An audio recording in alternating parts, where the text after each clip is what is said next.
Good morning and welcome to day 7 of 40 days of God's promises. Before we move into day 7, I just want to go back and just add a little something to day 6, where we talked on yesterday, Isaiah 41 and 13, where God promises to be our help and to hold our hand.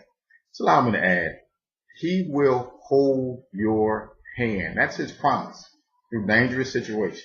Whatever it is we're dealing with, His promise is, I'm going to be there. I'm going to be by your side. I'm going to hold your hand. So whatever it is we have to deal with, you're dealing with illness, recognize He's holding your hand. You're taking treatments, God is holding your hand. Maybe there's surgery. You've got to go through surgery. You're in a room full of strangers, doctors, the support staff, but recognize someone is in that room with you who knows you, and He's holding your hand. That's God. Difficult marriages, maybe it may even lead to divorce. Even through divorce, God is holding your hand. Whatever it is, problems with our children, whatever, friends, family, God, financial problems, God says, I'm holding your hand. I'm going to get you through it. I'm going to see you through it. Again, wonderful, wonderful promise.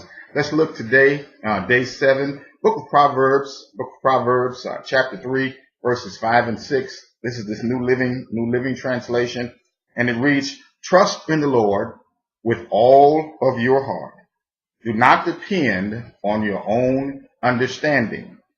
Seek His will in all you do, and He will show you which path to take. Here's a promise that we have from God of His guidance in our life.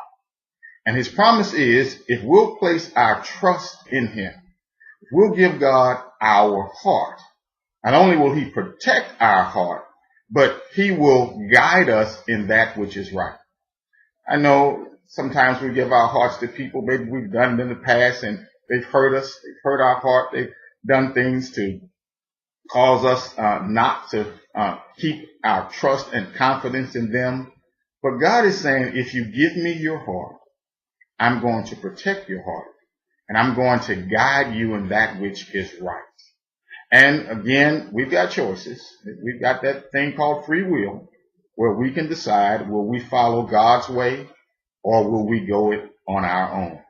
And it's been that way since the very beginning. Adam and Eve had choices.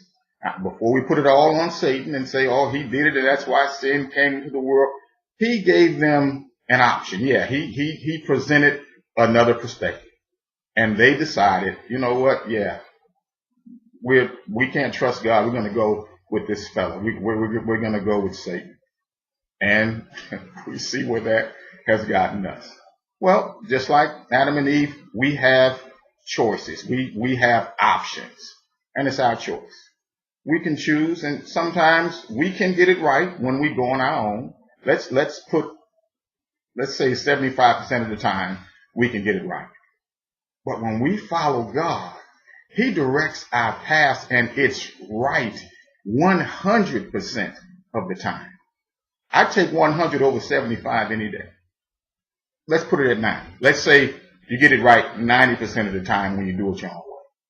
Well, it only takes one time to make a bad decision and to have it destroy your life, to get you in a position where I used to hear parents and older folks, and we picked it up too, they should say, boy, you're going to get yourself in a world of trouble because you're trying to do it your way.